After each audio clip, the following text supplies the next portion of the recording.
All right, thank you all for being here for this regular meeting of the Delray Oaks City Council. Can I have roll call, please?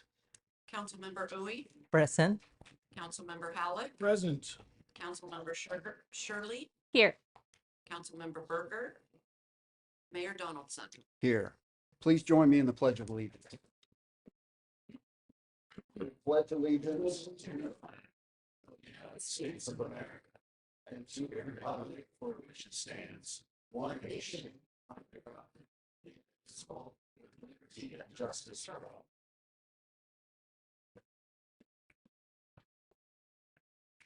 Okay, we'll start with public comment. General public comment must deal with matters subject to the jurisdiction of the city and the council that are not on the agenda. Anyone wishing to address the city council on matters not appearing on the agenda may do so now. There'll be a time limit of no more than 3 minutes for each speaker, and no action will be taken on matters brought up under this item, and all comments will be referred to staff. Public comments now open. Good afternoon. My name is Cecilia Crosco. You should know me by now. But today I just have a quick message is as a resident of the Oaks and being a part of Delray Oaks, I feel that our relationship is really important and having clear communication and transparency is important. And we may not always agree on policy with the city council and vice versa with Delray Oaks, but we do agree on one thing is the betterment of our community. And the basis of that is transparency and communication. And we just hope that is fostered and continues. And we're here to share our resources whenever asked, our cameras, our clubhouse, etc. And we just ask that when items affect us directly and our residents, that the same be forwarded to us. Thank you. Thank you.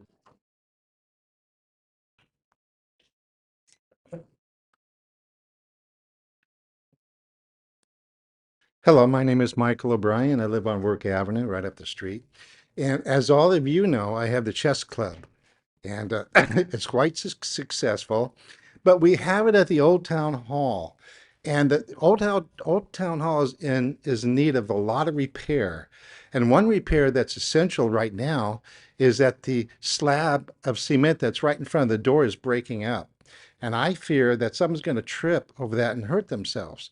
And in addition, so I think that's an immediate repair that's needed. And I just want to bring that to your attention. Also, too, if we could fit it in, maybe some stairs right from the door and go straight down to the path down there. That would be easier on a lot of people. And some have said concrete to me is very expensive, but maybe we look at other alternatives. Maybe we look at wood, and maybe that would be another alternative. Maybe even we can get residents who are contractors that can come in and do this work. Or any of you guys who want to, volunteer. That's And also, I do want to mention, that's my point I want to make to the council to consider. Also, I do want to mention, we had the ice cream social over the weekend. It was great. We had kids there. We had kids playing chess. We had adults playing chess. We had firemen playing chess, and we had DLI students playing chess. It was a wonderful day. Besides the rain in the first half, the second half was marvelous. So it was a good time down there in the park. Thank you. Thank you, Mike. Okay, any other public comment? All right, seeing none, I'll move on to the next item. We have one proclamation tonight, and it's for Arbor Day. And it reads, whereas in 1872, J. Sterling Morton proposed to the Nebraska Board of Agriculture that a special day be set aside for planting of trees. This holiday, called Arbor Day, was first observed with the planting of more than 1 million trees in Nebraska. Arbor Day is now observed throughout the nation and the world. In addition, trees in our own city increase property values, enhance the economic vitality of business areas, and beautify our community. And whereas in cooperation with the volunteers from the Delray Oaks Citizens Action Group, the group offers an oak tree giveaway program to all of our residents. So therefore, I, Scott Donaldson, Mayor of Delray Oaks, do hereby proclaim April 28th, 2026 as Arbor Day in the city of Delray Oaks. And I urge all citizens to plant trees to promote the well-being of this and future generations. Okay, our next item, we're very lucky and honored to have the executive director of the Monterey Regional Airport here with us today. And she will provide us with an update. Chris, welcome. Thank you so much. I have water there in case I need it. Again, thank you for having me and for allowing me to speak about Monterey Regional Airport. Really appreciate the time. We'll go to the next slide. So I'm going to start with just a little history on the airport, and I hate having my back to people, so I'm talking to you as well. So even though you're seeing my back, I am definitely communicating with you. But I want to talk a little bit about the history of the airport quickly, go through a little bit about aviation and where we are with what we're doing with flights, and then really get into the meat of the projects that we're working on currently at Monterey Airport. So we are a public district airport, and that is a little unusual in California and across the country. Most airports are owned by a city or county or a state. So to be a special district airport has its unique opportunities and challenges, but we were formed in 1941, so we just celebrated our 85th birthday as an airport district, but there was actually aviation happening 15 to 20 years even before that. In fact, in the mid 1930s, mail service stop was started here by United Airlines. So United has been our constant throughout the time that we've been in a special district. We're not affiliated with any other city or county, as I said, and that is unique in that it makes sure that we are self-sufficient. So we have no dollars that come in from the city, the county, or taxing. We are completely self-sufficient through revenues that we can get from our users at the airport. People parking, people going to the restaurant, our hangar tenants, anyone that uses the airport is how we get and generate all of our revenue. And currently we have a very healthy balance. We have $16 million in our reserves, and that's by intent so that we could do our large project. We also are responsible for public safety, both fire and police. And as you know, we share our police department with the city of Delray Oaks, and that's really been a great opportunity for us to have that collaboration. We also are responsible for all of our infrastructure, and if our tenants want to do improvements, they come to us and we do building permits right on site. So next slide, please. We also provide access not just to people for traveling through tourism and for business travel or visiting family and friends or having family and friends visit. We also are open 24/7 so that we can provide emergency services, whether it's life flight or evacuation services, firefighting from the air, as well as urgent relief and supply deliveries. If you've ever had that next day delivery from Amazon or from UPS or FedEx, that came through the airport. We also provide community structure and fire support because we do have our contract with the City of Monterey. They also do off-airport support from a small satellite that we provide a area for them to do so that they're on the 68 corridor and out into Ryan Ranch quickly. And from an economic development perspective, the local economy really does thrive when you have an airport close to you because it provides for all those goods and services and for support. And we are regulation oversight from many different arms. We have the federal government under the Code of Federal Regulations, which is how we operate, and it gives us all of our rules and regulations. We also have the Department of Transportation through the Federal Aviation Administration, who are in charge of all the of all of the things that happened when the aircraft starts in movement and flight. We have TSA, or Transportation Security Administration, that is our security arm that is looking at our fences and all of our security throughout the property. And then we also have Caltrans Division of Aeronautics. They are also another oversight component that is really looking at the general aviation side. Next slide, please. So just a quick history. You'll see here, this is the ribbon cutting on the left. So 85 years ago. And on the right is right after the airport became an airport district, we were actually Naval Air Station Monterey Bay for flight training. So that was from 1944 until 1972. And that's the aircraft that they trained on that were on the deck at one time. Just to hit the next, there is one little thing that's going to come up. This is some of the operations that happened annually there at that time. So in the 60s and 70s, you can see a high of 133,000 plus operations that were happening annually at the airport. Next slide, please. So this one, I know, really small, it's an eye test, but I did provide you with the link at the bottom. So when ANCA came into play, which was an act that the federal government put into play, FAA air traffic tracks all of the flights at every airport across the country, and you can find that data. And that link is at the bottom here.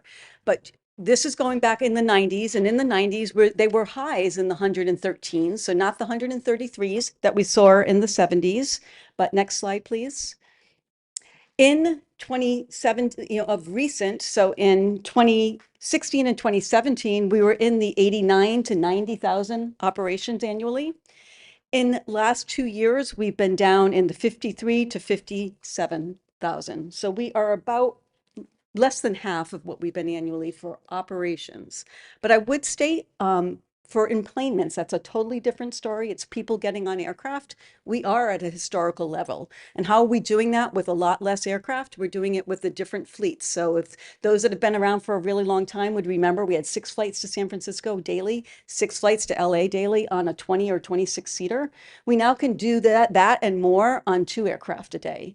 So we have a lot less aircraft that are flying, but we are able to put a lot more people on those aircraft.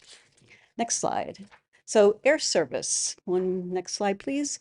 Where do we fly to? So we have 30 total operations daily in and out. Most of our aircraft do come in and then turn around and go out. We have 9 nonstop destinations. We fly, Alaska Airlines flies twice a day to San Diego and once to Seattle. Allegiant flies twice a week to Las Vegas. American Airlines flies 3 to 4 to 5 times a day to Phoenix, depending on the seasonal times of the year, and once to Dallas Fort Worth. And United Airlines flies twice a day to Denver, San Francisco, and LA. And we're adding Chicago service this summer as once a week on Saturdays, midday. It's going to land about 11:30 and it's going to go out about 2. And if you like to travel international, you'll hit the bank in Chicago to go internationally. So it's a really good start to Chicago service, which this will be the first time in 45 years that we've had Chicago back. So we're really excited about that because they used to fly that route. Next stop. So seasonal hop-on. One last thing that we do in the summer is it's called JSX. It's a little bit different, but they go out of the Monterey Jet Center. So you don't come to the terminal. You actually go to the Jet Center. You book your flight online. You're cleared through security when you're booking your flight because you give all of your information then. You arrive about 10 minutes and you hop onto that plane. They're going to 4 times a week to Burbank and Orange County. And that will be from June through September. And then the last slide on passenger stuff. We really look at where our competition, because around here you can drive. You can drive to San Jose, you can drive to Oakland, you could drive to San Francisco, and people do that. So the airlines know where people are coming and going from, and this chart shows that in 2024, we're the blue, we were capturing about 32% of the people that were coming and going from our community. In 2025, we captured 37. We pulled back 1% from San Francisco and 4% from San Jose. And that's by adding those additional opportunities. That second flight to San Diego means we're a little bit more reliable, especially if you're going for a business trip. If you just have that one flight to rely on and that gets canceled and you don't make that meeting, and especially our military that go down there a lot, they would not necessarily use us as often. So with a second San Diego flight, we see that we are much more reliable and being used more. And we can see that from how we're pulling back and pulling people off the road from driving down from San Jose or from San Francisco. So we're becoming that alternative to vehicular traffic. Now to get into the master plan. So in our master plan, next slide, we were looking at how to comply with some issues around our field, which is what we're always looking at, is FAA is always changing some of the parameters, similar to how highways are always changing. You're always getting new and different innovative ways to make things safer, and that's the same thing with aviation. So we looked at our comprehensive safety plan, and FAA wanted us to move a main taxiway. I'll show that in a minute. But it came to a program, the Safety Enhancement Program, which is a $20 million program that we started in 2020. If you could just hit that one more time. As of today, we've received $130 million in federal support for this program.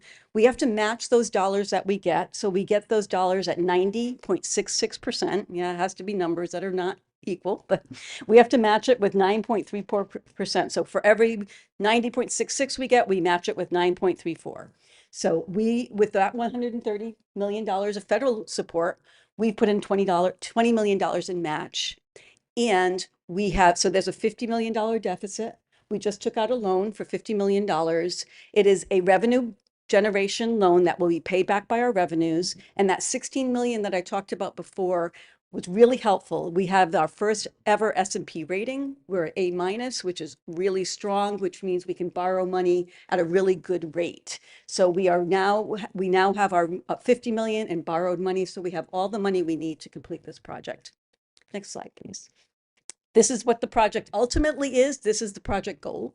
So for about 1,600 feet, or 1,850 feet of taxiway alpha in front of the terminal building, jogs closer to the runway. So the runway separation from that center line of runway to center line of taxiway are closer than the FAA would like them to be. So if right now air traffic manages that, they can't have a very large aircraft on the runway and one on the taxiway taxiing near each other at the same time because of wingtip clearances. So it's all managed by air traffic control today. But FAA asked us to try to solve that. And the way to solve it was to move the terminal. Ultimately, to move the terminal, it meant we had all of these other projects as well. So we had a bunch of enabling projects to be able to, and that's what that $200 million is all about. So we are going to get there at the end, but we're in the process of doing all the other components right now. Next slide, please. So, and you can hit the little thing. You'll see there's a little bit of a video over on the right. So this is what it looked like when we started in 2020. And then this is what it looked like in October of 2023. The first phase was to build out, and this is our northeast corner, closer to you over here a bit. It's where the Navy Flying Club used to be. And it was a very underutilized area of the airport. It was decided that hangars that were on the south side next to the existing terminal, they're light piston engined aircraft would be better served sitting on that side of the airport because they're next to our parallel runway, which is the runway they used anyway. But to get there, they used to have to cross the main runway. So again, something else that air traffic had to manage all the time were all these runway crossings while aircraft are coming and going. So by putting those light piston aircraft over to that side because we needed to relocate them, and we relocated our aircraft rescue and firefighting facility to that side. It freed up some space on the south side for our terminal building. I do want to point out under the October 2023 there, what you see there is that lines and stuff. That's a 3-acre solar array that the airport installed in 2017. It powers 95% of our power at the airport. That includes our runway lights, our street lights, our buildings, everything that we have is powered 95% by solar. So part of this safety enhancement component, next slide please, is really sustainability as well. Oops, just going back to that one, and yeah, we'll go to the next. There we go. Part of it, of all of our project is really sustainability.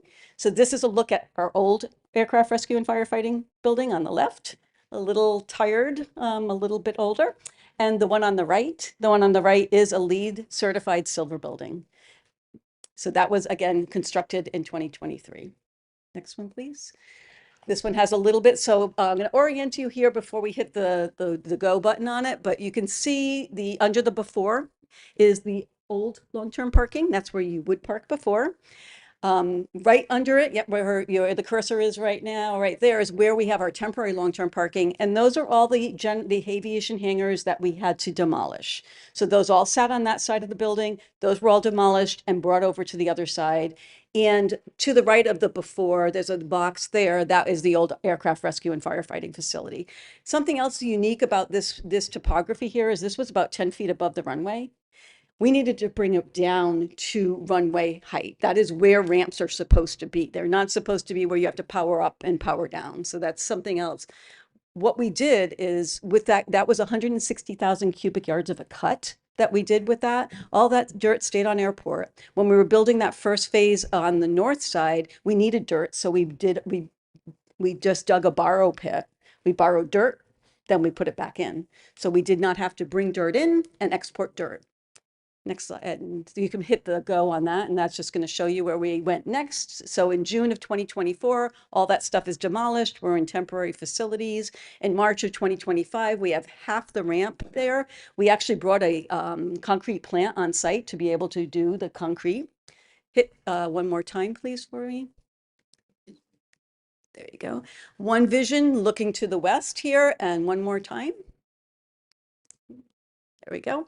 So this is the ramp that we built. This is where the commercial airlines are now going to park. This is where the terminal is going to be. See the rectangle that's right kind of getting cut off by the picture? The bigger one is the terminal footprint with a little bit of an L. So we've got a rectangle with an L shape that has two of the gates on it. Those cutouts that you see are where jet bridges are going to go. We are going to be going to passenger boarding bridges. A lot of reasons for it. First, it's more accessible for all. There'll be 0 steps from the time you get off your car, out of your car until you get on that aircraft. So it's much more accessible and user-friendly for people with limited mobility. But also those passenger boarding bridges are going to provide the power for the aircraft. So we won't have those loud units that run in the mornings anymore. They will be connected to these electric passenger boarding bridges. Next slide, please. So how do we get sustainability out of our terminal? And I'm going to go quickly. So out of the ramp, we actually got a certification for that too. A lot of people don't know that. They know about LEED, and LEED is for vertical build. That's a certification you can get, but you can actually get an Envision certification for things that are flat, that are just civil projects. So we were able to get that apron Envision certified. How did we do it? We captured rainwater during the project, and 308,000 gallons of rainwater were used for dust suppression. We put in a less carbon concrete. So we use 5% less carbon emissions in the concrete that we used. And we diverted 12,000 tons of waste to the recycled rather than to the landfill. That's some of the components of how we got there. Next slide. So the terminal, here's the vision of what it's going to look like. You can see, and we've got the insert in the left. So we're not only just working on the terminal, but we're working on all the circulation that goes around the parking, and all of the roads around it are changing. You can see that in the front of the building, there are going to be 3 lanes that are dedicated for pickup and drop off. Right now we have 2, 1.5 at times, none at times, especially when we have shuttles and TNCs, and TNCs are transportation network companies like Uber, Lyft, taxis. When they're on the curb, sometimes it's really hard. So they will have 2 dedicated lanes just for themselves, 3 just for pickup and drop off. And as you're looking at this, to the right is the departures or the ticketing, similar to how we have it today. In the middle is a meter and greeter courtyard, and to the left is the arrivals or the baggage claim area. So very similar to how it's set up today. You can see in the front, there's large overhangs over the sidewalks. And then above that, there's a lot of windows that go on, and then you can see the passenger boarding bridges behind it. It's a replacement terminal. So we have 5 gates today. We will have 5 gates at the new terminal. We have about 65,000 square feet of passenger terminal today. We'll have about 65,000 square feet of passenger terminal in the new one. It will just be much more efficient, and it is only for the passengers. Airport offices are staying in the old building. Woody's, as a public restaurant, is staying in the old building. He will have the food and beverage in the new terminal. So a little bit different on how it will operate. Next slide, please. How do we get that so our goal on this one is LEED Platinum. And how do we get there? So those overhangs provide this passive exterior shading. So they keep the heat of the light from the day going in. We also are, those lights or those windows I showed you above, the clear story windows are throughout the building. So there's daylight in all the buildings. So we can use 50% less power during the day for lights. Next slide, please.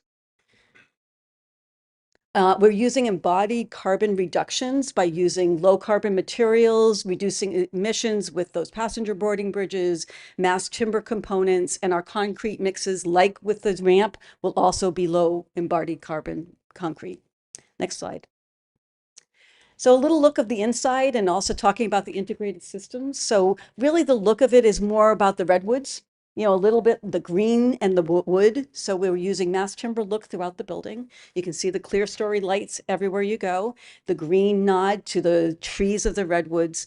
And this in this ticketing area, we're providing all of the infrastructure that the airlines will use. So it's very mobile. We are providing the backbone for all of the IT. So any ticket counter could be any airline at any time. So it'll be very flexible. It won't just be American at this one. It will be American, United, Allegiant, any one of them can just move and flex as the movement of the aircraft happen. Again, number one is the mass timber structure. We have acoustical panels in there, so it'll be really good acoustics in it. Direct and the indirect light fixtures. We have a HVAC air supply. The clear story are those windows, which will have automatic shades. Our ceiling fan coil and the passive exterior shading that I talked about, plus high performance glazing on all of the windows is how we're going to get to that LEED Platinum certification. And another component of it, so the concessions and security, we actually are eligible for a third TSA lane today, but we don't have the space for it. We're already maxing out. So we will have 3 TSA lanes. So we will have that dedicated pre-check lane. We'll also have a lane for the crew to go through, which we're supposed to be providing today and we can't. As I said, Woody's at the airport will have the ability to have this beautiful concession. So the look is more of a call to gate. We will have some seating at the gates, but most of the seating will happen in this great room, much like a hotel lobby. And the food and beverage will be right there. Next slide, please. And where are we today? So you can see the building footprint here from the air side on the right. The foundations are pretty much in on this one. They're finishing up. They had one wall to do. You can see those cutouts, those squares there. Those are the locations of the passenger boarding bridge bases that will go in. And the one on the left are slab on grades. So the far one to the left is as I said before, the baggage claim. And then the one closer to us, wasn't quite poured on the day that we took this picture, is the departures. So that will be the ticketing area. And you can see how this sits back further from the runway than the ramp that we currently have, which gives us that space that we need to not have to back up on our taxiway every day and stop traffic. Right now, we have about 200 contractors on site that are working every day. Next slide. I want to just go through the program funding quickly. As I said before, it's all being paid for by user fees, FAA grants, and some of our own district cash. And last slide, I'm almost there. So project construction recap. Another component, I didn't talk too much about this, but this is something that will be very facing to all of you pretty soon if you come to see us or you want to go get a bite at Woody's, is that we are starting to build a roundabout at Garden Road, Olmsted, and Fred Kane Drive. That was part of our mitigation with the City of Monterey. That is City of Monterey property right there. That's about a $5 million investment that the airport is doing to the city. But it'll be much better because you can see now the entrance is moving to about that location to get into the circulation. We'll have premium parking up front. We'll have that 30 minutes for pickup and drop off like we have today. We'll have 4 EV fast chargers like we have today for people that are charging their cars. And then we will have the long-term parking in the back. So we have about the same amount of parking, a little bit more than we have today in the new location. We started construction. We have 2 contractors, and that's because FAA had money for us for the land side a couple years ago, and our design was far enough along we could get a contractor on board. So we have Auto Construction doing the land side. They're a local company right off of Garden Road. And then we were finishing up the design on the terminal, went back out for that one. And Hensel Phelps is the construction manager as constructors for that one. And they have about, as I said, they alone have about 200 contractors currently working along with Auto with about another 75. So we are well into construction. The plan is to be done in not going to say in early summer of next year. I'd like to think for the U.S. Open, but I don't know that I can promise that. But that is a goal. If the weather stays well, the December and the February rains were a little problematic because we were still digging foundations and we had a lot of water in there. But we're hoping. We went vertical today. We put our first Veeams in today. So we're hoping that once we get that going, that we will have a better rhythm and we'll be able to have a date certain for completion. It will be done. It just will take a while to commission and to train because there's a lot of new components for the airlines to have to use here. So we have to give ourselves 2 to 3 months of really training, commissioning, and learning. But right now, we are well underway. We have all our funding, and we're really excited to share this with the community. And for all of you that get to travel, it'll be a lot of fun. That's it. Thank you. Wow. Excellent presentation. A lot of great information in there. And Chris, if you could just stay there, I'm going to start with absolutely. the council. Are any questions or comments? I'll start with Councilmember Shirley. All right, thank you. Thank you, Chris, for being here. I truly want to thank you. It has been far too long. And so I'm grateful for you for being here. We should have more of this. Come anytime. Thank you. Really, I appreciate it.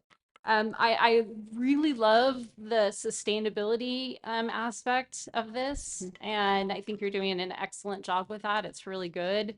It's this is something that we should all be thinking about when we do building, and so I appreciate how it seems like you're being very thoughtful with what you're doing, and I really appreciate that. Thank you. In terms of our residents, we hear about, they feel like the airport's getting bigger and it's growing. And so I'm wondering if you could provide us with some insight in terms of limiting factors for the airport. In other words, like, could you, how many more flights can you take? What can our residents sort of expect with this? Sure. So we're limited really by our runway. So our runway is fixed, especially when we did the RSA project, the big wall that you see.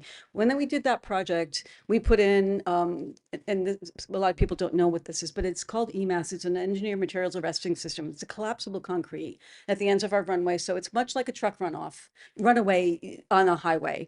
It slowly stops an aircraft. So when we put that in, it actually established the length of our runway, which will not change.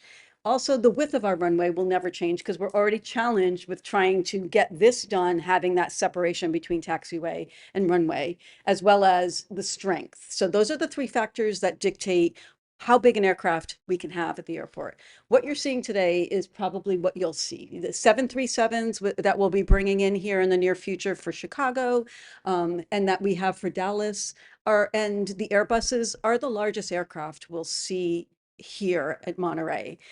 Again, we're established, we're at that 5 gates. We are going to have the ability to grow a little bit with a couple gates if we needed to. We've made sure we position the building in the right location so that it can grow slightly, but it will never become what San Jose has become.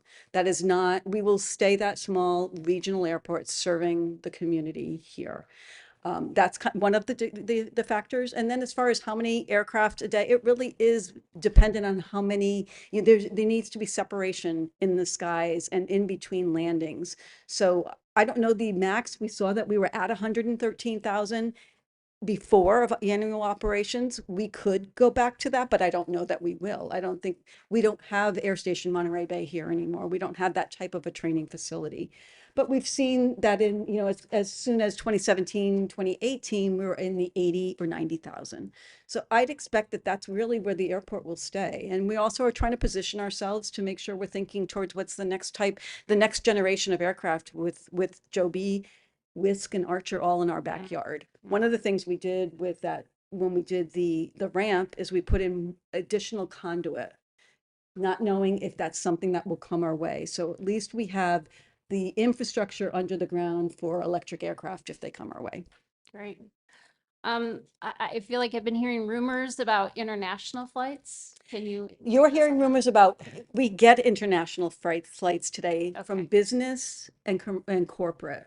And general aviation. They come today. They just need to clear the system somewhere else. So for example, our ag community winter and grow in Mexico every winter.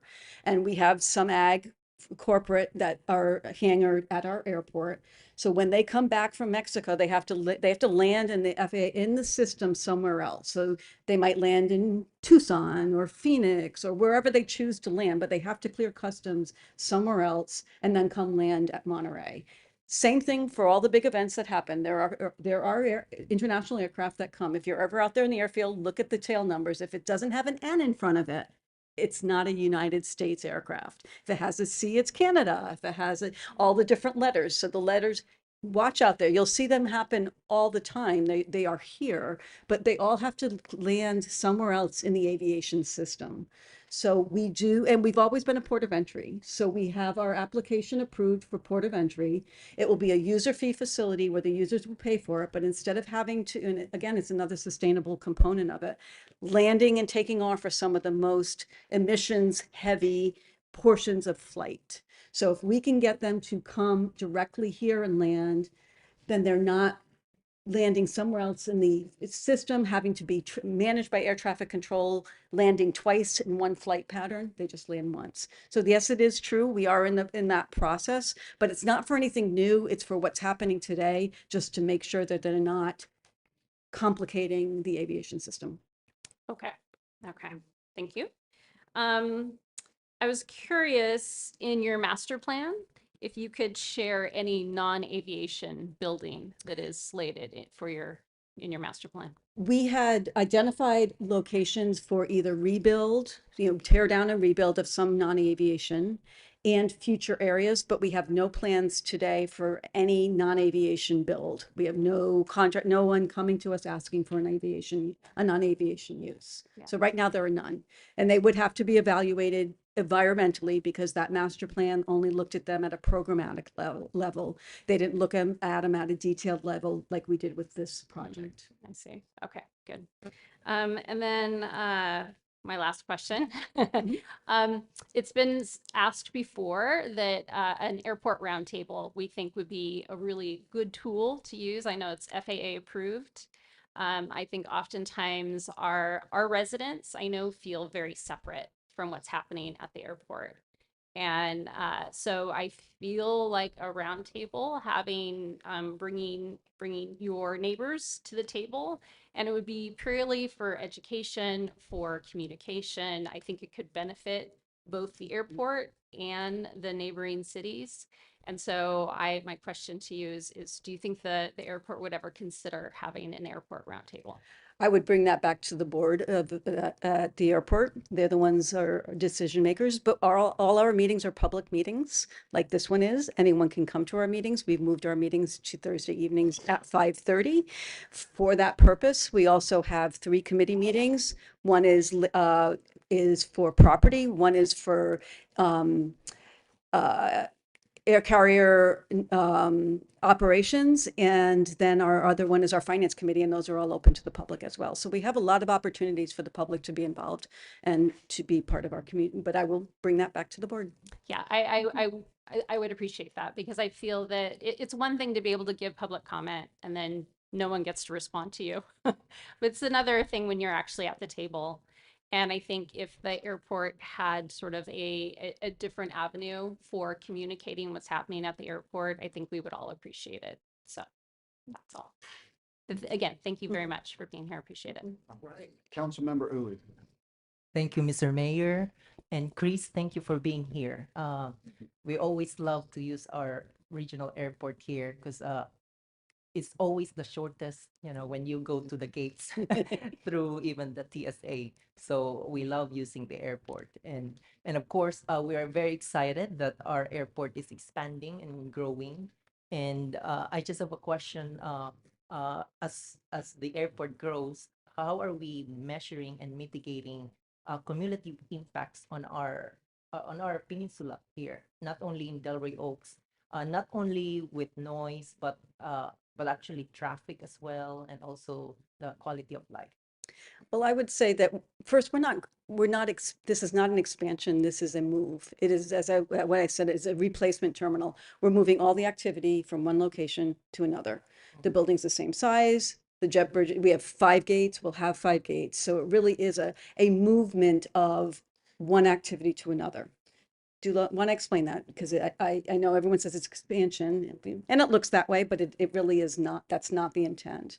I believe that we are, for the traffic component, we are an alternative. As I showed you, all the people that are already traveling, coming to the community that are driving, driving from San Jose or from San Francisco to get here. So the more we can do to bring people here, the less cars are on those corridors. We provide options for Uber, Lyft, taxis, MST, and are all right at our doorstep. So we really can get people to come here and not have to necessarily use a vehicle. They can get to a hotel, and some of the hotels have shuttles as well too. Pebble Beach is on our curb 10 times a day at least, if not more. So I think, for us, having an airport, I think, helps the community in that respect of vehicular traffic, which provides a lot of emissions, et cetera. And by us going to a sustainable airport with, I think we've done a really good job with our 3-acre solar array, empowering 95% of our power, doing a LEED platinum building. We're going to require that the airlines go to all electric ground support equipment with this building. So we are doing what we can to be the best we can be for the community. Thank you for that response.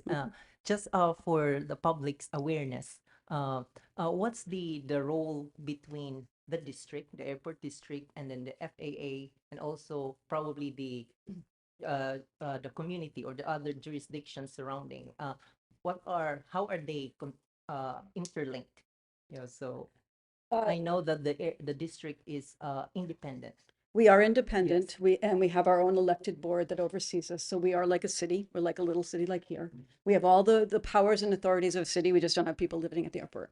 We are, but we do and are required to, we're regulated by FAA. FAA has all sovereignty over airspace and movement of aircraft. As soon as an aircraft closes its door and asks to taxi, it is under the control of FAA at that point. And they are telling them where they can go, not just in the air, but on the airfield. They tell them where to taxi, when to wait, when they can take off.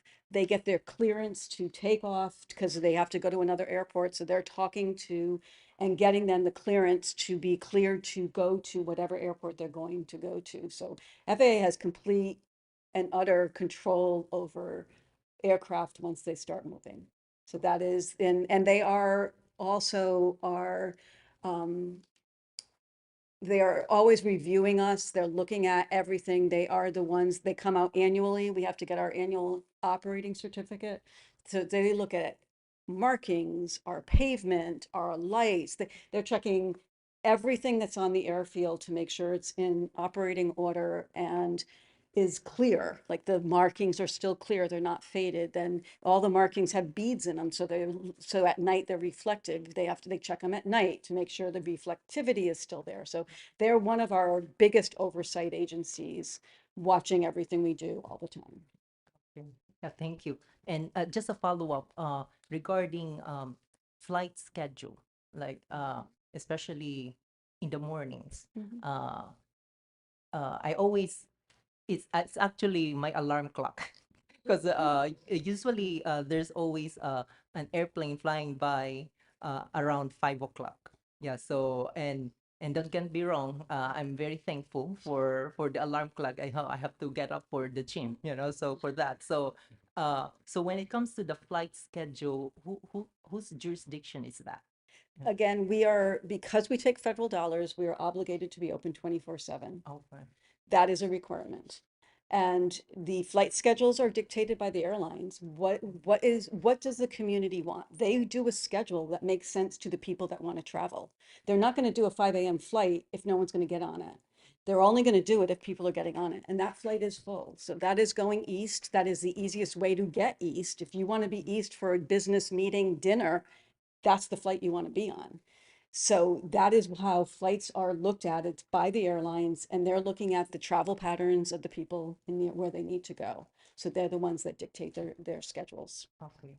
Thank you for that response. And maybe one last question. On your slide, we've already like more nonstop flights, and I'm very excited for that. And and what are your strategies to keep them? Like I know sustaining them, because I in some of the regional airports that we have in the countries are having a hard time even maintaining their flights there. Yeah. Yeah. It is definitely something we focus on every day. And we work with C Monterey, we work with Visit Carmel, we work with all of our chambers to make sure that they are marketing the flights that we have today so that they are used. And then we locally, they're really looking at people coming here. So we are looking at people going out. So you'll see our ads on the TV. That's things that we do from a marketing perspective. Or again, I go to all the chambers and we're just talking to the businesses about what they need. So it really is a collaborative effort of making sure people know that if you have to travel, use your local airport. Don't drive to San Jose, don't drive to San Francisco. We had a booth at the marathon, so we were there talking to all the people, the 10,000 people that are running, and most of them coming in from all over the place, and really just communicating with them and finding out where did they fly from, and make sure that if they're coming again the next time, they're coming directly here, so that again, they don't have to rent that car and travel, that they're right at the start of their race. And that's really a lot of what we do is work with the community and our businesses in the community to make sure that they do support local. Okay. Thank you so much, Chris, for all the things that you do for our airport. Thank you. Right, Councilmember Halleck. Thank you, Mayor. Thank you for a very informative presentation, Ms. Morello. A few of my questions were already answered by way of my fellow council members. One of which was the widening of the airport to create safe clearance for aircraft. And the question was that more so to accommodate the size of aircraft we have now, or are we expecting larger? But I think you've answered that question, that we can expect 737s in our skies, not just right next door to Delray Oaks, but regionally. It is very impressive that operations are lower, yet you're serving the same or greater amount of passengers, air travelers.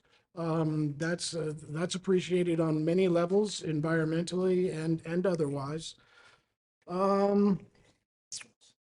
One question I did have, the fire and rescue, you mentioned that we do have a collaborative contract so far as our law enforcement, which we all appreciate. But fire and rescue, would they, or have they, do they respond off FAA property if needed in a major event? They do today. So we have, our contract is with the city of Monterey for fire. And we provided them, so they need to keep one ARF technician on the airfield at 24/7. That is a requirement. So we have one that always stays with that ARF vehicle. It's a special vehicle, actually something else that's new. We just got a brand new ARF vehicle. So we've transitioned to all of the non-PFAS foams at the airport. So there's none of that left anymore. That's all been taken away and gone, which is a really great sustainable component as well. That's one of the few airports that's 100% free of that.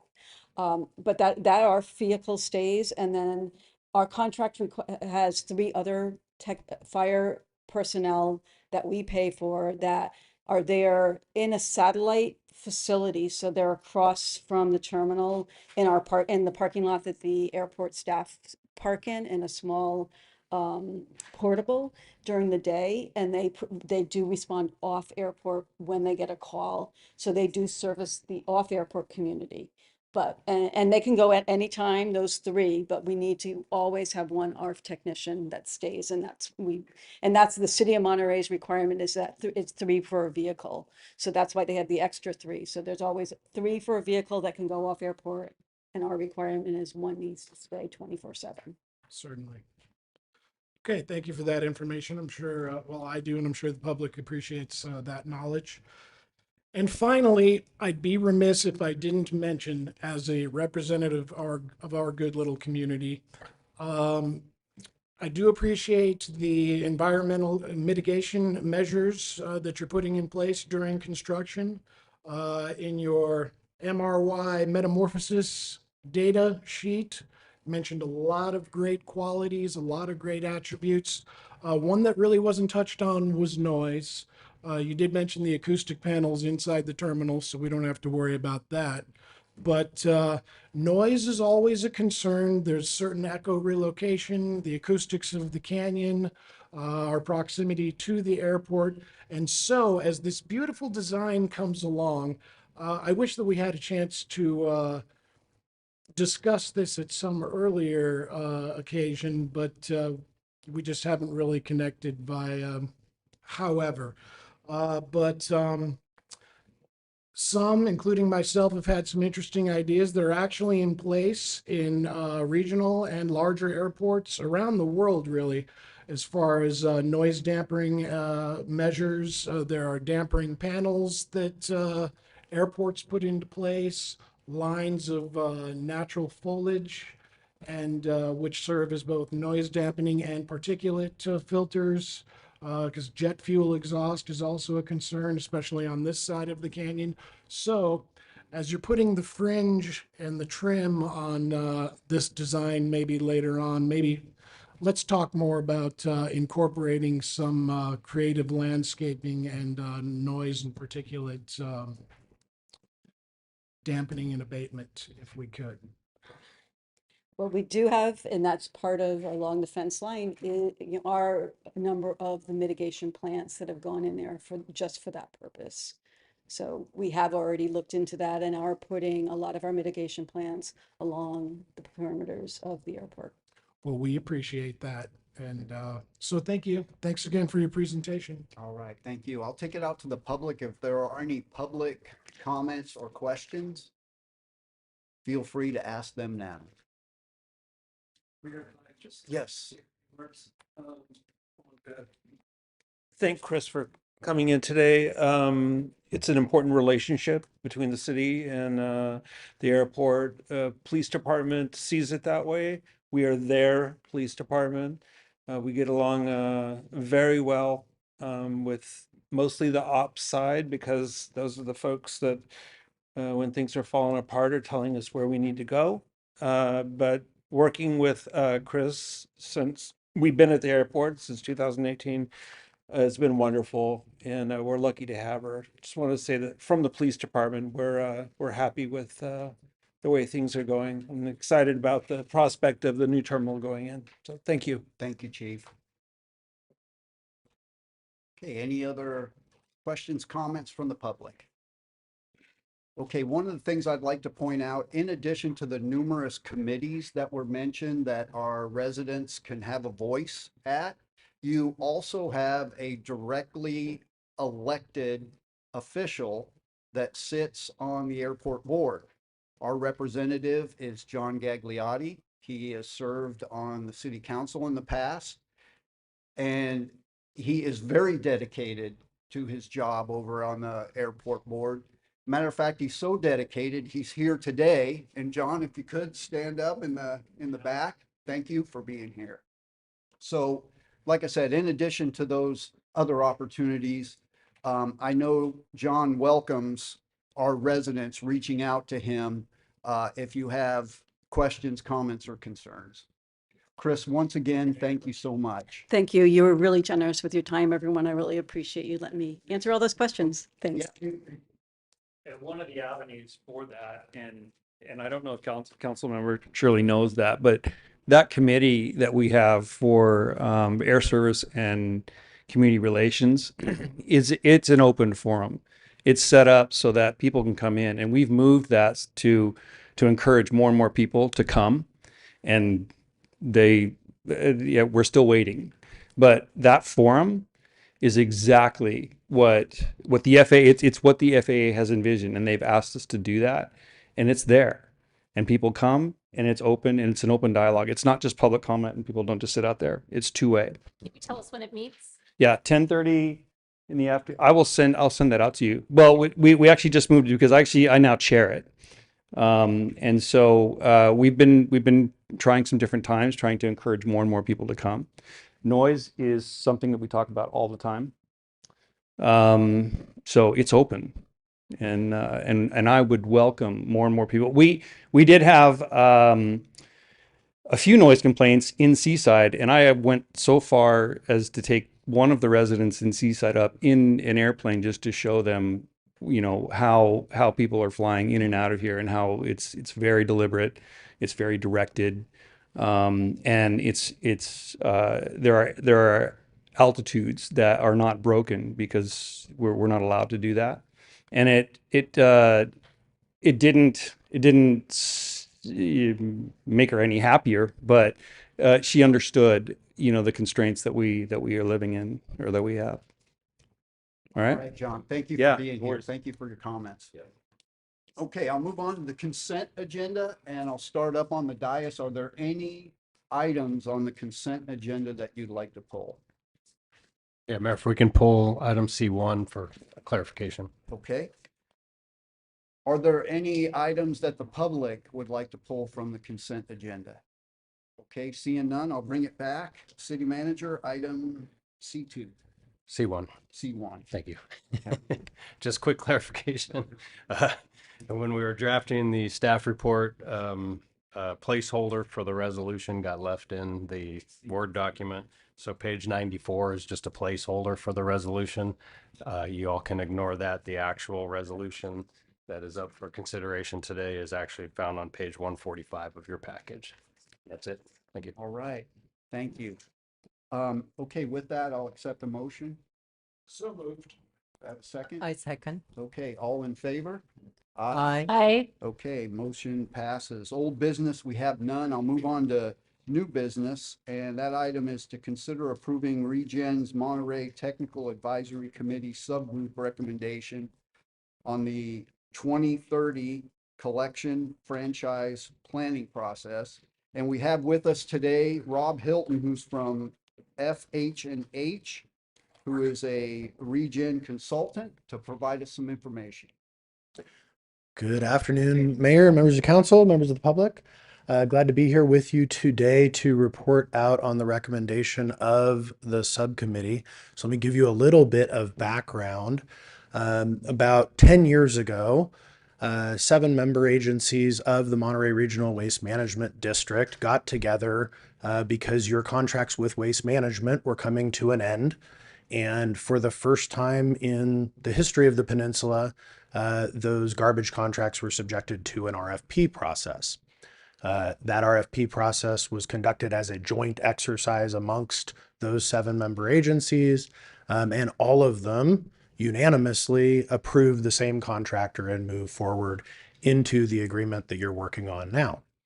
So we're coming towards the end of that contract's life cycle, and Regen's Technical Advisory Committee got together and said we need to start thinking about what the next generation looks like. A subcommittee was formed, including your city manager, and the group has been working for the last several months to analyze this question of what to do about the contracts coming up. So with that, next slide, please. We're going to talk today quickly about the results of some public engagement process that was done to understand the public's sentiments around this. That public engagement process was done throughout the 7 communities, so it wasn't specific to Delray Oaks, but Delray Oaks was certainly included. Then we'll talk to you about the key considerations of the subgroup in making their recommendation, and then some of the other factors that will help us as we move forward, sort of based on the recommendation that was made. Give you a little preview into what the process will look like timeline-wise, and then restate that recommendation for your consideration. Next. So one of the things that we did for the engagement process, next please, was to perform a statistically significant pollster survey to understand attitudes and impressions of residents on the peninsula about their trash service. So first thing, and the headline is, there's about a 93% satisfaction rate with green waste recovery. And that's fairly consistent with what we saw 10 years ago. Waste Management did a similar survey at the time, and there was about 94, 95% satisfaction at that time. And what that tells us is the frontline folks that are collecting your garbage, the drivers, the folks at the customer service center that are answering the phones and resolving folks' issues and dealing with billing things, are keeping people happy today just as much as they were 10 years ago. Next slide. Among those, we sort of look at the intensity of that satisfaction, and about 66% are very satisfied, as opposed to only 27% who are, of those that are unsatisfied, only 27% are intensely unsatisfied. So that polarity is strong towards a high level of satisfaction. As we talk to folks about, well, why, what leads to any dissatisfaction that you may have, there's affordability, there's collection quality issues, the container was missed, the container wasn't placed back exactly where you left it, perhaps, and then some small number of folks that would like to see more programming. So affordability is going to be a theme in this discussion. That's sort of the first indicator. Among those that are unsatisfied, cost is one of their concerns. About 47% of people think that their garbage bill is about right. About 29% think it's too high, and about 23% are unsure. So that 47% saying it's about right, there's a bit of wanting there. Next. And we asked people some questions about what's important to them. If we were to conduct an RFP process and we were evaluating different proposals, how would you rank some of these criteria? Number one was affordability. 99.1% of people said affordability is my priority. You need to be thinking about this. Next. A little bit less, 98.9% say quality of service is important. Collect it, don't make a mess after you've collected it, be there every week, that sort of thing. Next. 98.2% say convenience is important to them. And last, 96% say environmental impact is important. 10 years ago, environmental impact was number one, affordability was last. So as that conversation has shifted nationally, we start to see that's affecting some of the attitudes at the local community as well. We're all sort of talking about affordability. So in addition to that statistically valid survey, we went out and did some community meetings. We ran 3 virtual community meetings that were offered in both English and Spanish. Did them at different times of the day to try and get attendance. And just like that airport meeting, we don't get a ton of people showing up to talk about garbage. About 17 people showed up across those, but we had some good conversations. Next, please. Again, echoed a general satisfaction with the company. In terms of improvements that folks would like to see, they'd like to see more education and outreach. They'd like to understand what programs are available to them. There was a great sort of discussion about awareness of the programs. We have a lot of these things, and in many cases, more than 50% of the community doesn't know that you have a bulky item collection or a battery collection or something. Some more education around that. A wider breadth of service options for folks, more materials that can get recycled and disposed of. More features on the phone app. Folks are looking for, that self-help connectedness, not having to call the call center or email. And then a better call center response time. There were a few folks that indicated that, hey, when I call in, sometimes I'm waiting a while.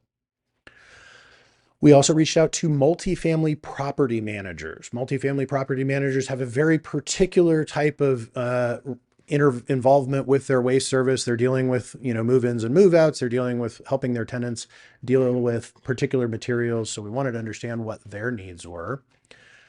Reached out to 46 different multifamilies throughout the peninsula, engaged with 7 of them at some length, and they range from 8 to 106 units. So we got a pretty good spectrum included. And again, pretty satisfied with green waste. Things that they noted, they're very sensitive to rate impacts. Multifamily properties want to know when things are going to be increasing so that they can get the rents increased before their costs increase. And they're very sensitive to large adjustments all at once because it's hard to get that caught up in their rents. They need consistent high quality service. If that stuff isn't collected and you've got a lot of people contributing to that shared service, it gets to be a mess really quick. And so they're very sensitive to that. They echoed the improved customer service call center sentiment that, hey, when we call, we want to make sure we can get somebody quickly. We don't want to wait around. Again, more consistent education and outreach and more consistent messaging to their tenants. And then some support for addressing illegal dumping, and particularly sort of in the Seaside Marina, Delray Oaks corridor, there was a fair bit of that discussion. And then we talked to some businesses. Again, did some direct outreach to those businesses, reached out to 34 folks, had 15 conversations, and from that, there were a bit more mixed reviews of green waste from that. Again, businesses have a pretty active involvement in managing their waste, and so if there's a blocked container and it doesn't get serviced, they feel it pretty quickly, and so they may be a little bit more sensitive to those things. Again, very sensitive to rate and cost impacts. Oops, sorry. Want to make sure that that service is going to be there. They have particular times they want to be collected so that their guests, particularly if they're a restaurant or a hotel, aren't impacted negatively. There's a lot of discussion about the cardboard collection program. I think that probably affects you in Delray Oaks a little bit less, but in Carmel and Pacific Grove particularly, there was a historic sort of set it on the curb cardboard program that got taken away under the new contract, and people are still feeling that. And then again, more education and outreach.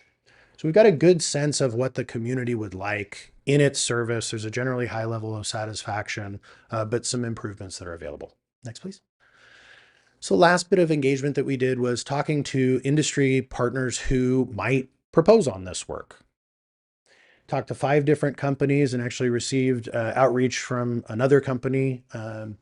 So Mid-Valley, Recology, Republic, and Waste Connections and Waste Management are all fairly close by. In the case of Mid-Valley, they're actually over in the Central Valley, but they proposed on this the last time around and wanted to be engaged. All 5 indicated a strong interest in participating if an RFP was issued, and all of them noted that you have a unique situation with your RFP.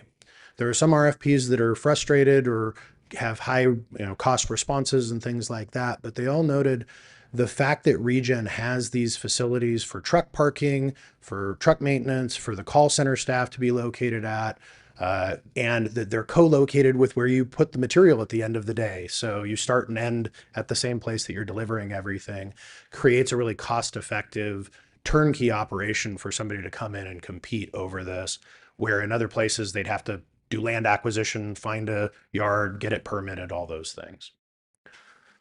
Next. Little map to show you sort of who's around you and how sort of competitive the regional area is for hauling services. Next. And we met with Green Waste and spent some time with them talking about what would things look like if we extended with them or did a sole source negotiation with them. Obviously very enthusiastic to continue as your partner, very open and eager for sole source negotiations. They would prefer not to participate in an RFP process. They did provide us with some information on their projected cost increases associated with the new agreement. And the information that they provided to the committee indicated that we were looking at something well more than a CPI increase, just for them to refresh their fleet and start a new contract. That was not based on any new programs or any new services. It was really a capital refresh that was indicated why they would need that increase. We also talked to them about the fact that their company was acquired about halfway through this contract. Was acquired by an investment firm. And when we met with that investment firm during the assignment of the last contract, they told us that their target sale was between 7 and 10 years, so that they hold an asset for that period of time, and then they seek to sell it to return that value to their investors. And so we are now sort of entering into that time horizon where they're looking to divest according to their investment thesis, or at least what they told us at the time. And so that definitely was a factor of consideration for the group. So key considerations for the recommendation include good governance. So the group really felt like we are public agencies. This is a big contract. In fact, it's the largest private contract that you hold, and you aren't paying it out of the general fund. Each of your ratepayers writes a check every quarter for it. And so a fairly political thing and important to make sure that we've got good governance and transparency around how that is done. A number of the committee members said, for anything else that we would buy or do in this city, we would do an RFP. This seems like the right way to go. Next. Affordability. We heard loud and clear from the community, whether it was single-family residences, multifamily properties, businesses, affordability is a significant issue. And we felt like that would be best rationalized to each of your elected bodies, as well as to each of the ratepayers, if we could say, look, we went shopping, we looked at the prices on all the tags, and this was the best thing that we could do for you. And we thought that, you know, the competitive proposals would validate what Green Waste was telling us in terms of the need for an increase associated with that refresh capital. Satisfaction with service. There is a good deal of satisfaction with Green Waste Recovery. There was a good deal of satisfaction with Waste Management before that. We really attribute that to the frontline employees and the great work that they do day in and day out. But we won't want to preclude anybody from participating. There is a high level of satisfaction with Green Waste, and if they put in, they would get a very fair look by the committee, I'm sure. And so this wasn't an issue of we're unsatisfied with them. In fact, very much so, and they would like Green Waste to participate. One other factor to understand, there's a state law that deals with the disposition of any displaced employees as a result of these processes. So 10 years ago, when Waste Management exited, Green Waste hired on all of the displaced employees that they had, and that's why those folks are still here and know your community as well as they do. That same provision would be in place in an RFP for this process. Next. And then lastly, I mentioned that issue of the assignment risk, and this would allow us to go through a competitive process and perhaps strengthen some of the provisions relative to what we have today around how that assignment would be considered, though this was certainly a lesser consideration. All right, infrastructure and readiness. So as I mentioned, Regen has a truck parking, a franchise yard for any operator that comes in that is publicly owned. It is leased to the operator for the term of their contract. Green Waste currently has a lease that goes through about August of 2030, which is the same year that all of these contracts wrap up. So there would be, if Green Waste stayed, obviously that lease could get extended and that would be fairly simple. If Green Waste doesn't stay and there's a replacement, there would be a transition at that site that would happen. Timeline and next steps. So if you proceed as is recommended, we would spend the remainder of 2026 with that subgroup designing and developing an RFP and a franchise agreement and releasing that out to the industry for responses. And then we would spend probably most of 2027 as a group evaluating those proposals, interviewing proposers, negotiating any terms that needed to be negotiated as a group, and then coming back to the Regen board and then to each of the member agencies to get that recommendation considered and approved. And then that would allow for a transition period from 2028 to 2030. That's important because they're going to need to buy new trucks. They're going to need to map out the new routes. They're going to need to communicate with ratepayers. And just that issue of buying new trucks, depending on the trucks that you're buying, could be 12 to 14 months just for that aspect of the transition. So we want to get this started early, give ourselves some time. The other thing that will likely happen and happened the last time around is there will be a group negotiation with the selected provider, and then each of you will have an individual negotiation to set your rates and to talk about any unique services that you want for your community that may be different from the others. So again, a little time for that. Lastly, we have recommended consideration of a process integrity policy that would govern the communications between each of the elected bodies and the potential proposers into the process. This is not required. You could say no, but it is something that we recommend. Occasionally, elected officials in engaging with proposers through garbage contracts have ended up in grand jury reports. And so this is a way of protecting all of you to say, hey, we want to make sure that we're having communications through the official channels in the official places, and don't lobby me outside of that. Please keep things on the straight and narrow. Again, if you don't want to do that, you don't have to do that. It is just a recommendation. So the recommendation of the committee is to adopt a resolution that would initiate the competitive RFP process, as well as approve the process integrity policy. And as I close my presentation, Nick Becker from Pebble Beach is here. He was the chair of the group, and I maybe invite him up for a quick minute to speak to the group's process. Yeah, thank you, Rob. Just a quick introduction. My name is Nick Becker. I'm the general manager for the Pebble Beach Community Services District, also the chair of the tax subgroup. Just wanted to mention that we did form this group a little over a year ago to look into this particular issue that's in front of you today. I just want to emphasize that we've worked, as a group collaboratively to come up with this solution and this recommendation for you here today. It's definitely something as a subgroup and a technical advisory committee that we don't take lightly. It was a tough decision. I think the survey results definitely indicated that service reliability and satisfaction is very high with Green Waste. We definitely want to recognize Green Waste as the incumbent holder has provided great service for the last 10 years, but also wanted to acknowledge, there's a big factor in there about affordability, and that's definitely a concern for all our constituents. And we feel for much of the key considerations that Rob's pointed out in your presentation today that supports our recommendation that's here for you to consider today. So obviously in good governance, clear transparency process, and really just an assurance that we can get the best rate for your constituents is why we came up with the recommendation that's here for you today. So thank you. All right. Thank you. I'll start up on the dais. Can I add a little bit? Yes. Thanks, Nick. I appreciate that. You took everything I was going to say, so except as Nick said, we're part of a subgroup. It's a technical advisory committee.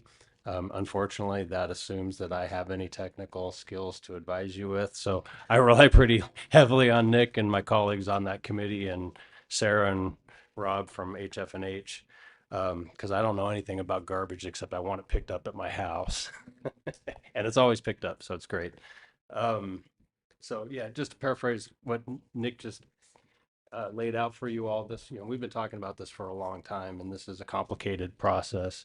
It's especially complicated for me because I'm learning on the go, and these guys are very kind and kind of hold my hand and bring me through the process. But at the end of the day, like you all, our job is to safeguard the community and put forward what we think is in the best interest of the community. And based on what we heard in the survey and what Ron and I hear out in the community when we talk to people, is rates, because the service is great. Green Waste provides a good service, and I didn't hear anybody complain about the services, but everybody does. If they have any issue, it's about rates. And so they just want to know that we're doing what's in the best interest of rates. And so the committee, we all agreed that we thought an RFP process was the best way to do that. So you'll hear some public comment now, and whatever you all decide, I do want to just throw out there, if you decide, whatever you decide on the RFP, please do take action on the integrity policy, because that will start today and then will govern everything we do going forward. Thank you. Okay, I'll start with our representative on the Regen Board, Councilmember Shirley. Thank you. Rob, thank you for being here. And Nick, thank you for being here. You guys did a great job with the presentation. And I just, as chair of Regen, I want to let everyone know that this process has been taken very seriously. Our TAC, which is, generally talks about SB 1383, right? Our organic waste composting. There's a subgroup of that TAC that tackled this franchised agreement.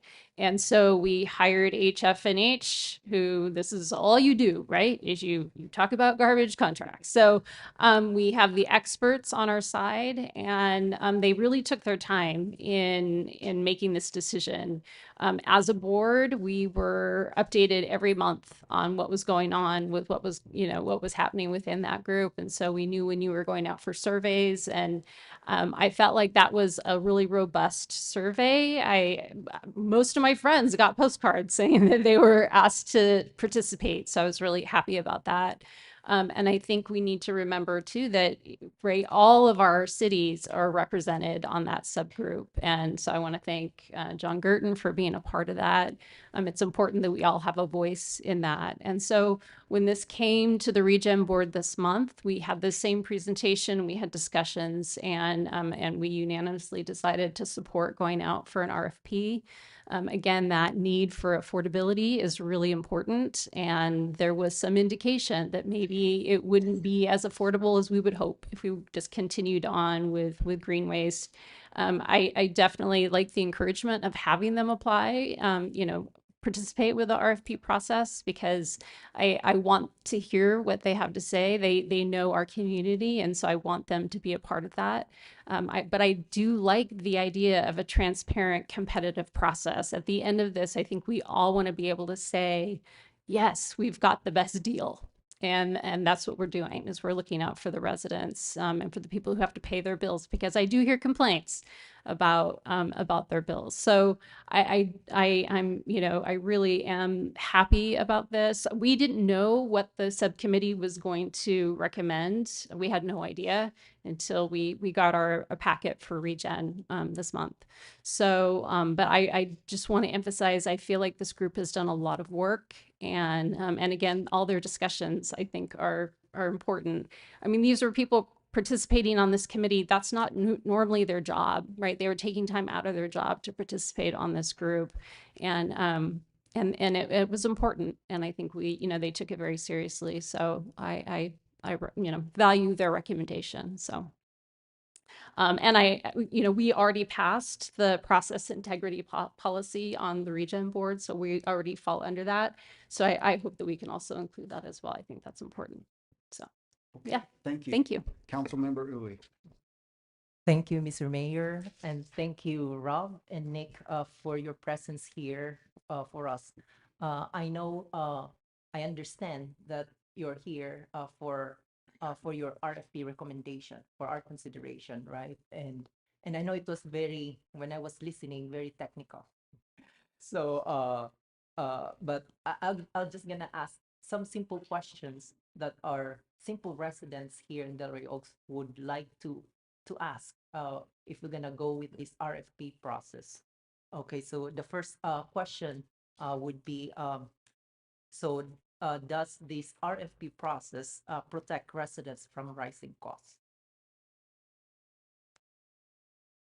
The RFP process will help to communicate with residents what costs were available to them and whether we picked the best ones, because it'll be transparent, right? We will receive proposals, and those will be public documents that we can share.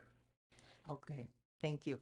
Next one, will this RFP approach give us a strong negotiating power with waste haulers out there? Yes. Yes. I believe you're in a stronger position when you have multiple options in front of you. Okay. Will residents see fewer missed pickups or better communication and easier recycling or composting if we're gonna do through this RFP process? Those are a few different questions.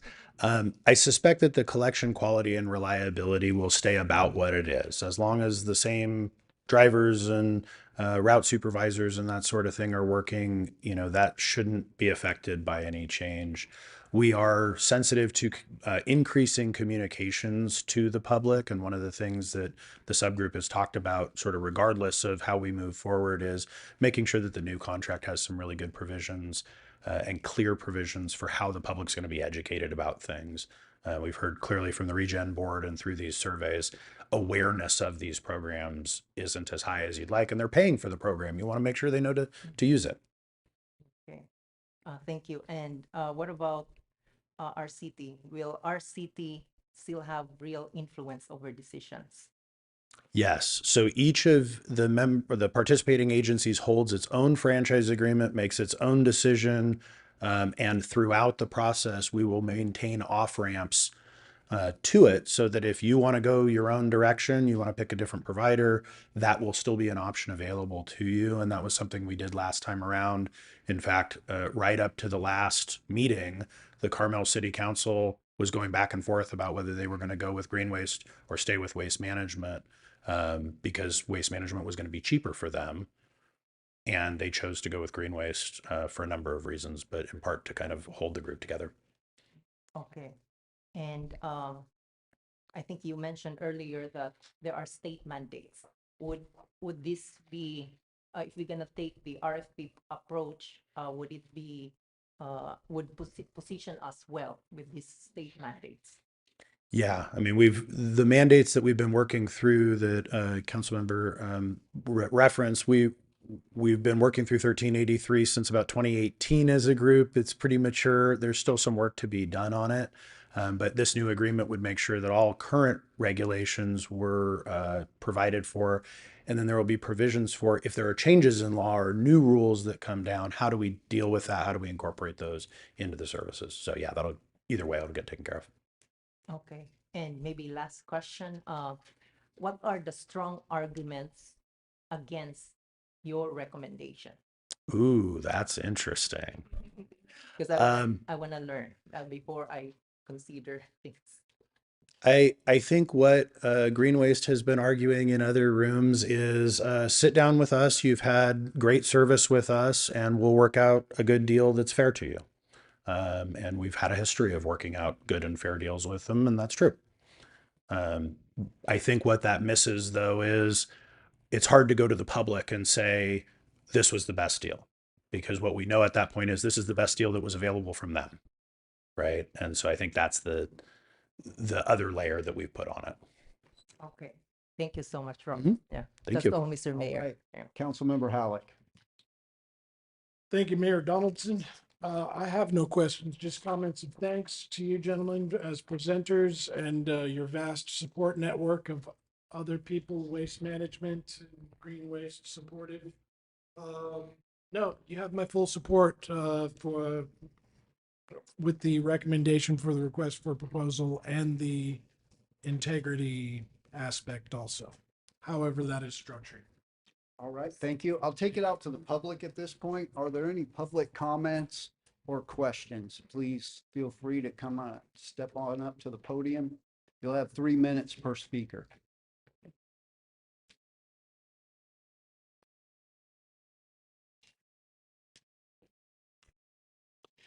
Good evening. My name is Clete Olms and I'm the CEO of Green Waste. Since 2015, Green Waste has been proudly serving seven regen member agency cities, including the city of Delray Oaks.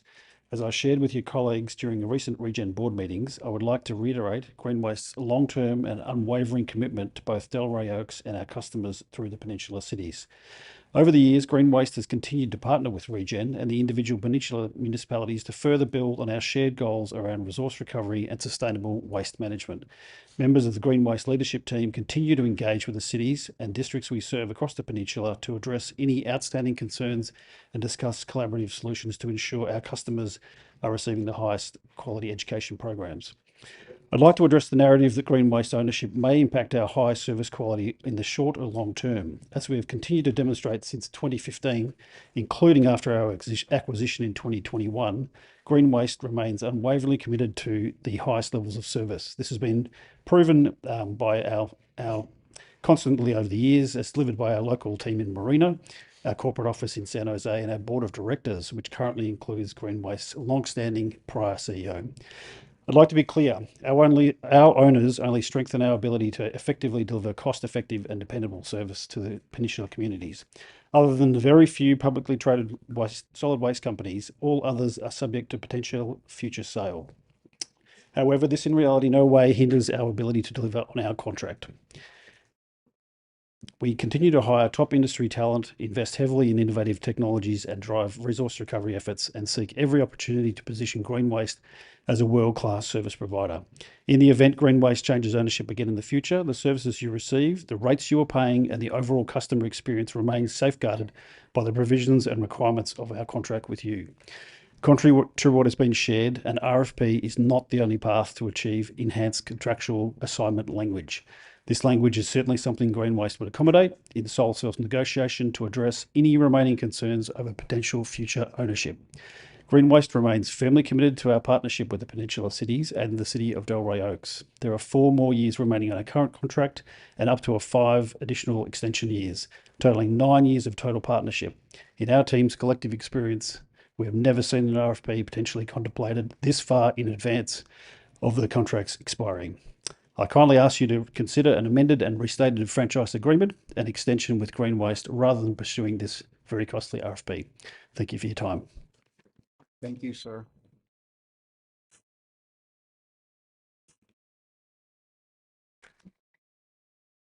Good evening, Mayor Donaldson and council members. My name is Liz Hall, Public Sector Manager for WM. In the audience is Tim Morris, my colleague and district manager. I'm here today to speak in support of the resolution to proceed with a competitive RFP process for Delray Oaks and the Peninsula Cities. Although the time does not allow me to fully explain the benefits of partnering with WM, I do respectfully ask for your support in initiating an RFP process, a transparent and structured approach that will provide our team the opportunity to demonstrate how WM can deliver reliable service, long-term value, and positive impact in your community. In Monterey County, WM services the unincorporated areas, the city of King City, state parks, and several school districts, including those in many of the Peninsula City communities, while positioning us to service Delray Oaks. For nearly 3 decades, WM served the cities, and in 2014, the jurisdictions used a competitive RFP process to select the current provider. This history shows that the jurisdictions understand the value of testing the market, not avoiding it. A competitive RFP doesn't replace the workers or disrupt service. It modernizes service offerings, tailors solutions to each community's needs, and strengthens accountability while ensuring that value that is so clearly being asked for. Our team consists of frontline and behind-the-scenes employees who live and work in and around these areas every day, some of whom serve the Peninsula Cities and still do. Personally, having lived 9 years on the peninsula, right around the corner, so if my car gets towed, I will be walking home. And working nearly 6 years with WM, I do know there are unique challenges and opportunities facing each jurisdiction, and I'd welcome the opportunity to hear your concerns and work collaboratively on solutions to address them. The WM team and I appreciate the thoughtful work that has gone into this process. We know it's a hard process and a lot to consider, but we respectfully encourage the council to support moving forward with the resolution tonight. So thank you all for your time. Thank you.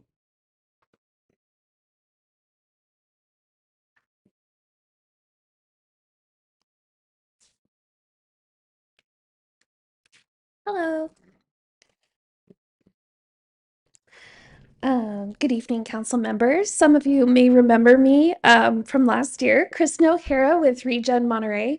I'm the communications manager at Regen. And last fall, I came to your board to educate you on the potential fork in the road as to whether we should consider hiring HF&H or go sole source, do the RFP. And I presented the options to your council. And because of your relative size of your city, I recommended, join the rest of the pack, the Peninsula Cities, to hire a consultant to do some of the research and present those results to you. So we've come a long way. We've come about a year.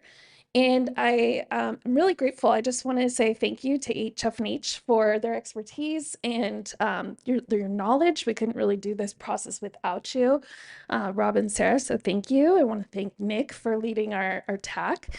I wanted to also explain the role as Regen in the TAC. The technical advisory subgroup is really just the coordinator. We're the facilitator. We don't have an opinion in the matter. We are just there to get everyone in the room, make a recommendation, and then bring it forward. So Regen is kind of just like a conductor at this point and just bringing in the experts to help us.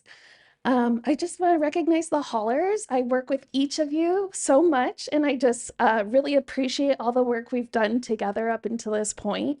And I know this is kind of a tough thing to embark upon for the incumbent. So I just wanted to say thank you guys for being here. And I know that you're not going to make a bad selection, really. You guys have wonderful haulers in the room right now.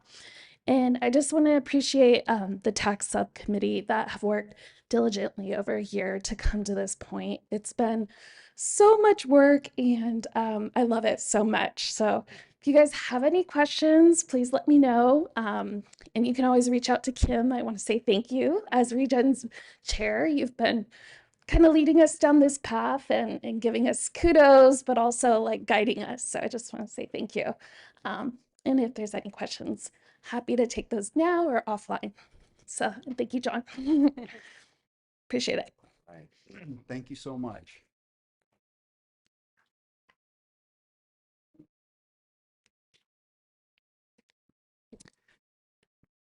Good evening, Mayor and City Council members. My name is Manny Govea. I'm the Vice President of Municipal Franchises with Green Waste.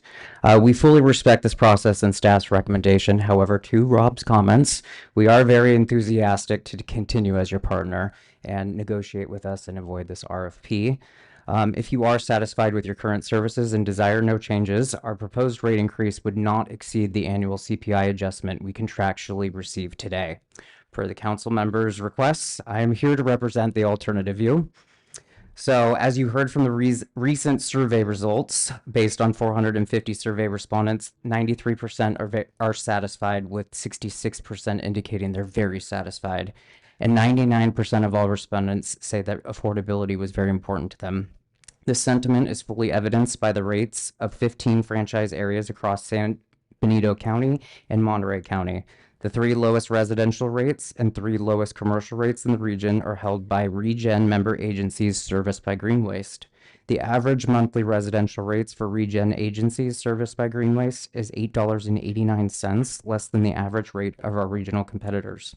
The average commercial bundled rates for Regen agencies serviced by Green Waste is $77.12, less than the average rates of our regional competitors. Sorry, $77.12. Since the start of our contract in 2015, including our new ownership in 2021, Green Waste has never requested an extraordinary adjustment nor triggered a cost-based rate review, which is entitled in our contract that we have with you.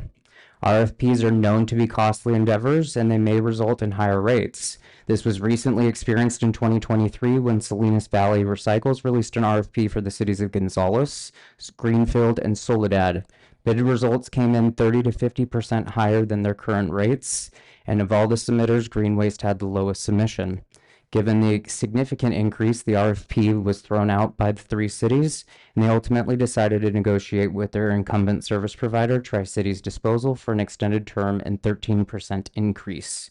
We understand maintaining highly competitive rates for your constituents is paramount to your decision today. This is evidentiary in today's extremely high inflationary times, and also some post-collection increases that Regen is likely going to incur in the next couple of years.